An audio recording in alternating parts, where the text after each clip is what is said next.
Hi friend. आज देखते हैं साइंस का एलुसेंट सामान्य विज्ञान है, इनको पूरा संक्षिप्त में अब बोल सकते जितना भी इसमें एडजेक्टिव क्वेश्चन है उनको पूरा सोल्यूशन कर लेंगे। फिजिक्स में लमसम 300 का आसपास क्वेश्चन होगा। एक बार पढ़ने के बाद उम्मीद करता हूँ कि वहां से फिजिक्स से क्वेश्चन नहीं छूटेगा और केवल करंट अफेयर्स पर ही हमको मेहनत करना पड़ेगा। और कहीं ना कहीं देखिए क्वेश्चन पूछा हुआ भी है।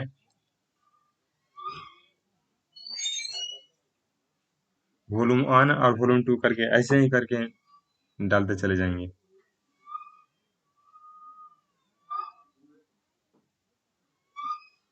चलिए देखते हैं। कार्य का मात्रक क्या होता है? तो कार्य का मात्रक जूल होता है। न्यूटन और डाइन जो है इसमें वो बल का ही मात्रक होता है। ये सीजीएस प्रति में होता है। और वाट जो होता है वो शक्ति का मात्रक होता है। प्रकाश वर्ष जो है इसमें है पूछ रहे हैं प्रकाश वर्ष इकाई है, तो ये दूरी का दूसरा सबसे बड़ा इकाई है। और समय का मात्रक जो होता है वो सेकेंड होता है। द्रव्यमान किलोग्राम में नापा जाता है। और प्रकाश तीव्रता की होती है कैंडेला। 3 नंबर में पूछ रहा है एम्पियर मात्रक है इनमें से किस चीज का? तो विद्युत धारा का है। 4 नंबर में पूछ रहा है निम्नलिखित में से समय का मात्रक नहीं है। अधिवर्ष, चंद्रमा, इनमें से कोई नहीं है। प्रकाश वर्ष, इनमें से समय का मात्रक तो प्रकाश वर्ष आगे हम पढ़ चुके हैं कि दूरी का मात्रक होता है, समय का नहीं होता है।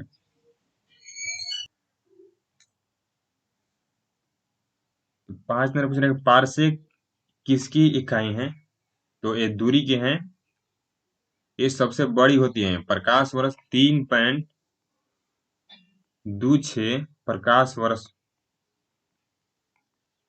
बराबर 1 पारसेक होता है। चलिए आगे देखते हैं।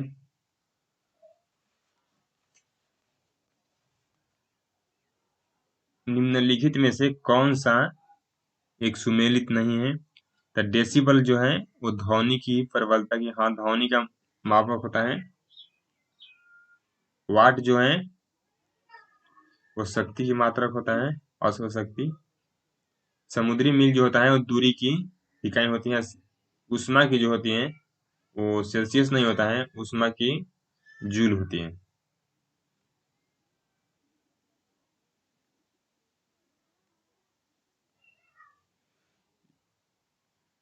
7 नंबर में ल्यूमेन किसका मात्रक होता है? तो ज्योति फ्लैश का मात्रक ल्यूमेन होता है।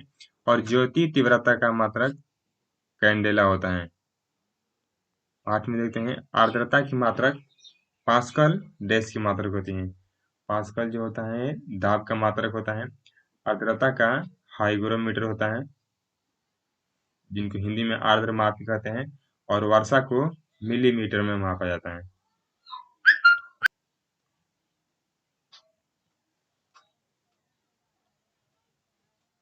कैंडिला किसका मात्रक है?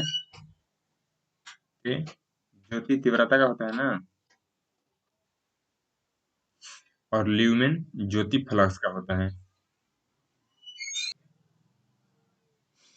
यंग प्रत्यक्षता गुणांक का ईसाई मात्रक क्या होता है? तो न्यूटन प्रति मीटर स्क्वायर होता है।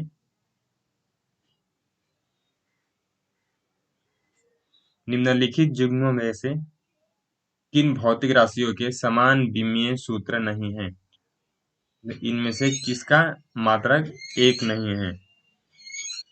तो बल का होता है न्यूटन और दाब का होता है पास्कल। तो ए ही अलग होगा, इसका आंसर होगा ए। कार्य और ऊर्जा दोनों का जूल होता है। आवेग और संवेग न्यूटन सेकेंड होता है। भार एवं बल दोनों का मात्रक न्यूटन होता है। तो इसका आंसर ए होगा।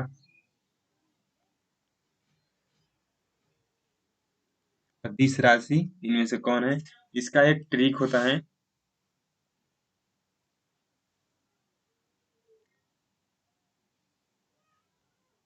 उस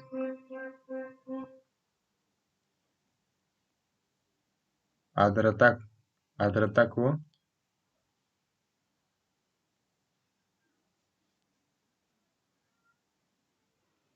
चाबी दो।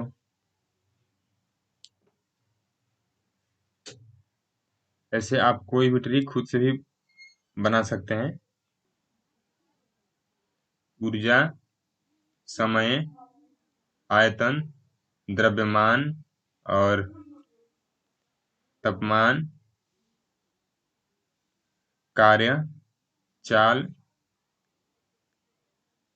बल और दाब। तो इसका ऊर्जा होगा और 13 का इनमें सदिश चुनना है। इसी से जो बच जाएगा उनको सदिश में छाप दीजिएगा। इनका सदिश राशि वेग होगा। द्रव्यमान देख चुके हैं, समय भी उसमें है और लंबाई भी।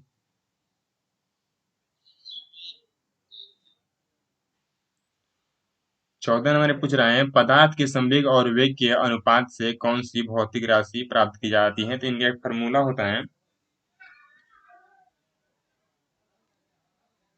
द्रव्यमान मल्टीप्लाई वेग बराबर संवेग होता है। क्या पूछ रहे हैं? पदार्थ के संवेग और वेग के अनुपात से, संवेग और वेग के अनुपात से यहाँ पर द्रव्यमान होगा, सी होगा आंसर। शून्य में स्वतंत्र रूप से गिरने वाली वस्तुओं की एक समान गति होती है, समान वेग होता है, समान बल होता है, समान त्वरण, उनका त्वरण समान होता है। जब 2 kg वाले द्रव्यमान पर 5 न्यूटन का बल लगाया जाता है तो उस उत्पन्न होने वाले त्वरण को कितना होगा? इसका भी एक फॉर्मूला होता है।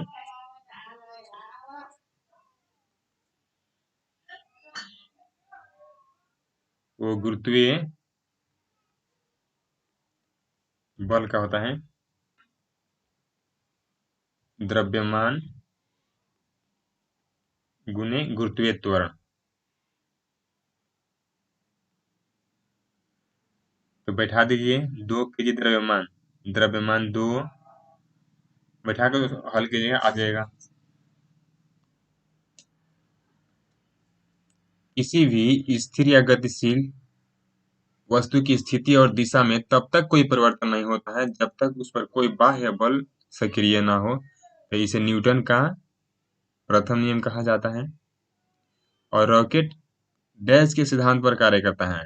वो संवेग के संरक्षण के सिद्धांत पर कार्य करता है। एक बार संवेग पर भी वीडियो बना देंगे।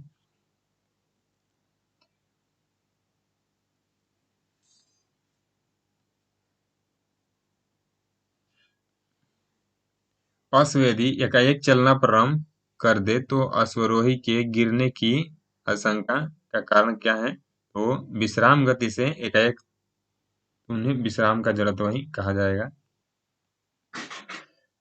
20 बोल रहा है कि चलती हुई बस जब अचानक ब्रेक लगाती है तो उसमें बैठे हुए यात्री आगे की दिशा में गिरते हैं। इसको किसके द्वारा समझाया जा सकता है? तो न्यूटन की गति का पहला नियम ये कहता है कि कोई भी पिंड तब तक अपने विरामावस्था में रहता है जब तक उस पर बाह्य बल नहीं लगाया जाता है। तो वही तो बोल रहा है। तो ए होगा, बी होगा इसका आंसर। इसमें पूछ रहा है बल का गुणनफल क्या होता है? तो अभी पीछे उसका फॉर्मूला एक बताए थे, द्रव्यमान गुणे त्वरण होता है। शरीर का वजन पृथ्वी की सतह पर सभी जगह एक समान होता है? नहीं। ध्रुव पर अधिकतम होता है? हाँ, ध्रुव पर अधिकतम होता है। विषुवत रेखा पर सबसे अधिक होता है? नहीं, ध्रुव पर होता है। मैदानों की तुलना में पहाड़ियों पर अधिक होता है?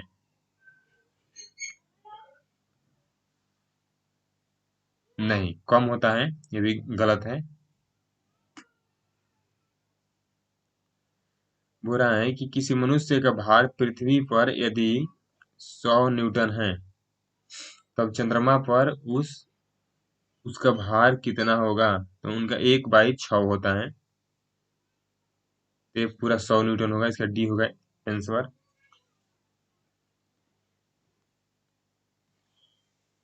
चलिए अभी के लिए इतना ही, मिलते हैं फिर अगले वीडियो में।